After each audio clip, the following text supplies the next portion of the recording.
जय हिंद दोस्तों, यदि आप क्लास 10th में पढ़ते हैं और आज सामाजिक विज्ञान का पेपर देकर आए हैं, तो देखिए सामाजिक विज्ञान 2025 का 825 बीएस कोड का सॉल्यूशन लेकर आ चुका हूं। तो जितने भी बच्चे 825 बीएस कोड का देकर आए हैं, तो देख लें, ठीक है।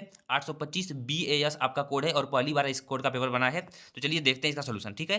पूर्णांक आपका देखिए 70 नंबर का था, समय आपके पास 3 घंटे 15 मिनट थे। और चलिए इसका हम सॉल्यूशन स्टार्ट करते हैं।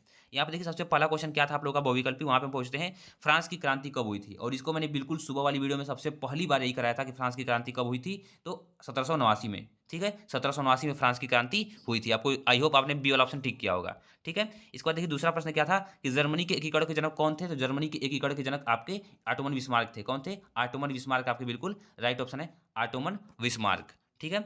आगे देखिए दिया है कि भारत का पहला लौह इस्पात संयंत्र कहाँ स्थापित हुआ। तो कहाँ पे? जमशेदपुर में हुआ था। कहाँ पे हुआ था? जमशेदपुर आपका बिल्कुल राइट ऑप्शन है। जमशेदपुर में भारत का पहला लौह इस्पात संयंत्र स्थापित किया गया था।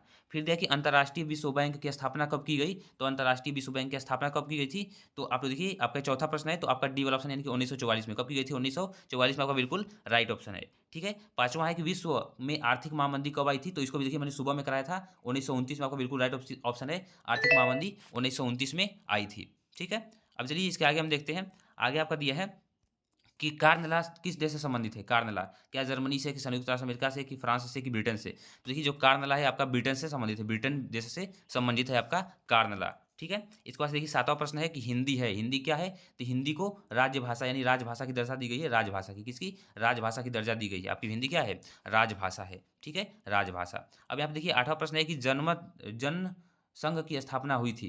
कब हुई थी जनसंघ की स्थापना? आठवां प्रश्न आप लोग का। तो इसका आपका 1951 में हुआ था। कब हुआ था? 1951 में आपका जनसंघ का मतलब की स्थापना हुआ था। फिर दिया है नवा प्रश्न कि निम्न में से कौन, ठीक है, निम्न में से किसका संबंध लोकतंत्र से नहीं है। तो किसका? जनमत का, कि राजनीतिक दल का, कि उत्तरदायी का, कि बहुसंख्यकों का शासन। तो जो बहुसंख्यकों का शासन है वो लोकतंत्र से संबंधित नहीं है, बहुसंख्यकों का शासन। आपका डी वाला ऑप्शन क्या है? बिल्कुल राइट है। इसी प्रकार देखिए आपका 10वां प्रश्न दिया था कि भारत के संविधान में महिलाओं के लिए आरक्षण की व्यवस्था है, किसमें है? तो स्थानीय संस्थाओं में। किसमें? स्थानीय संस्थाओं में। आपका डी वाला ऑप्शन क्या है? बिल्कुल राइट है।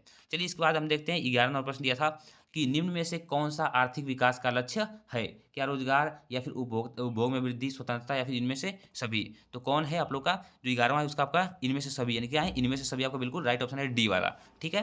12वां नंबर प्रश्न देखिए। 12वां नंबर प्रश्न दिया है कि तृतीय क्षेत्र का व्यवसाय है। तृतीय क्षेत्र का व्यवसाय क्या है? क्या बैंकिंग है, पशुपालन है, कि कार का कल पुर्जे है, या फिर कपास बुनना है। तो क्या है आप लोग का? बैंकिंग है। क्या है? बैंकिंग आपका तृतीय क्षेत्र में आता है, यानी कि सेवा क्षेत्र में आप लोग का आता है।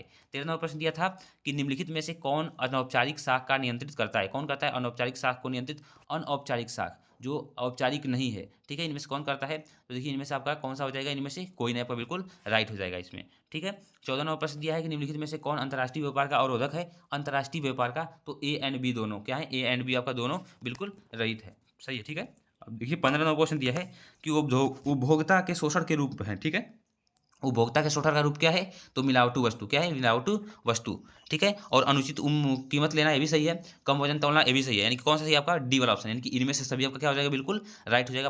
15वां का इनमें से सभी, यानी कि डी वाला ऑप्शन, ठीक है। 16वां नंबर प्रश्न दिया है कि संपूर्ण उत्तरी मैदान बना है कहाँ, किसका बना है? तो जलोढ़ मिट्टी का। किसका? जलोढ़ मृदा का बना है, जलोढ़ मृदा का। फिर यहाँ पे दिया है 17 नंबर प्रश्न आपका दिया था कि निम्नलिखित में से कौन वन संसाधनों के शिकरणों का कारण नहीं है। तो क्या है? अंतरिक्ष वनों का विस्तार। अंतरिक्ष वनों का विस्तार, ठीक है। आरक्षित, ठीक है, आरक्षित वनों का विस्तार। आपका बिल्कुल राइट ऑप्शन है डी वाला, आरक्षित वनों का विस्तार। 18वां प्रश्न दिया है कि निम्नलिखित में से कौन भारत में रोपड़ फसल का उदाहरण नहीं है। तो काफी आपका रोपड़ फसल का उदाहरण नहीं है, क्योंकि धान भी रोपा जाता है, केला को भी रोपा ही जाता है, और गन्ना को भी रोपा ही जाता है। लेकिन जो आपका कॉफी है वो आपका रोपड़ फसल नहीं है। इसमें कंफ्यूजन हो सकती है, आपका केला भी हो सकता है और काफी भी हो सकता है, लेकिन आप कमेंट करके बताइए कौन सा आपने टिक किया है, ठीक है। देखिए 19 नंबर प्रश्न है आप लोग का कि निम्नलिखित में से कौन खनिज उद्योग है। कौन खनिज उद्योग है? तो इनमें से कोई नहीं। आपका खनिज उद्योग कोई नहीं है, क्योंकि ये तो पेट्रो रसायन है, ये तो चीनी उद्योग है, ठीक है। लेकिन खनिज उद्योग पूछा है, खनिज उद्योग आपका इसमें से कोई नहीं है, ठीक है। 19वां का।